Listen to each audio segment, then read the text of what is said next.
কিমান মানে বেজাৰ পাইছোঁ আৰু ক'বলৈ বাকী নাই। আৰু জুবিনৰ নিচিনা আৰু দ্বিতীয়জন ওলাব জানো? নোলায় কেতিয়াও। তেনেকুৱা এডোখৰ ঠাই কোনেও পূৰণ কৰিব নোৱাৰিব। মৰ্মান্তিক আঘাত পাইছোঁ আৰু ক'বলৈ বাকী নাই। হয়। আৰু তেখেতৰ যি গীতসমূহ সদায় আমাৰ মাজত জীয়াই থাকিব। আমাৰ মাজত জীয়াই থাকিব লাগিব সদায়। হয়।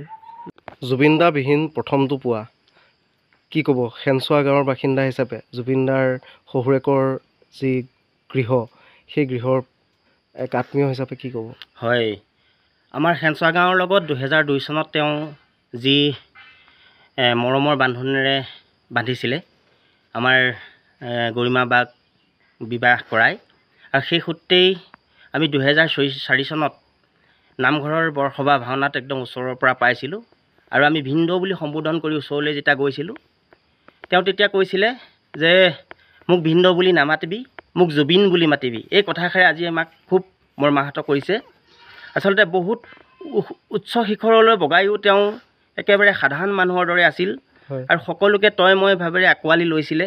আৰু চবকে মানে তই বুলি কৈছিল আৰু এক আত্মীয়তা, সেই তইটোত আত্মীয়তা সোমাই আছিল। এই নামঘৰৰ মাজতে তেওঁ কেইবাজনো ল'ৰাক তেনেকৈ সাৱটি ধৰি কৈছিলে, সকলোৱে তহঁতি মোক জুবিন বুলি মাতিবি, মোক ভিনদেউ বুলি মতাতকৈ মই জুবিন বুলি মাতিলে ভাল পাওঁ বুলি কৈছিলে।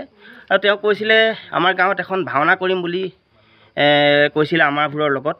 কিন্তু সেই কথাষাৰ এতিয়া আধৰুৱা হৈ থাকি গ'ল। হয়তো তেওঁ আৰু কোনোদিন আমাৰ মাজত ভাওনা কৰিবলৈ নাহে। এই কথাষাৰ কিন্তু আমাক বৰ খুলি খুলি খাব।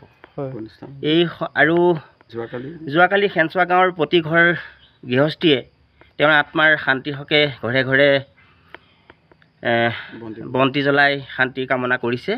আজি আমি খেনচোৱা চাৰিআলিত আনুষ্ঠানিকভাৱে ৰাজহুৱা শ্ৰদ্ধাঞ্জলি ব্যৱস্থা কৰিছোঁ। তেখেত য'তেই আছে শান্তিত থাকক, এই সময়তে মই এনেকৈ ক'ব বিচাৰিছোঁ। আমাৰ হিয়াৰ আমঠু জুবিন দা কালি আমাৰ মাজৰ পৰা হেৰাই গ'ল। তেখেতৰ যি আপুনি খুৰী শাহুৱেক হিচাপে কি ক'ব? জুবিনদাৰ হৈ কি ক'ব?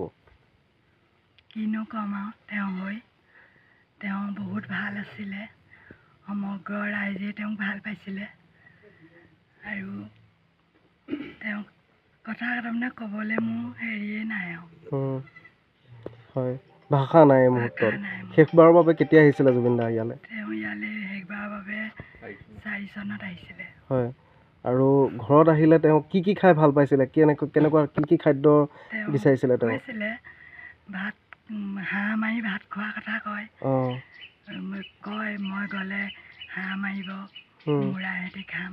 হয়, মানে আমাৰ যি থলুৱা খাদ্য তেখেতৰ বৰ প্ৰিয় আছিলে। কচু পিটিকা তেনেকৈ, আকৌ ঢেকীয়া মাছ দি তেনেকৈ ভাল পাইছিলে। হয়।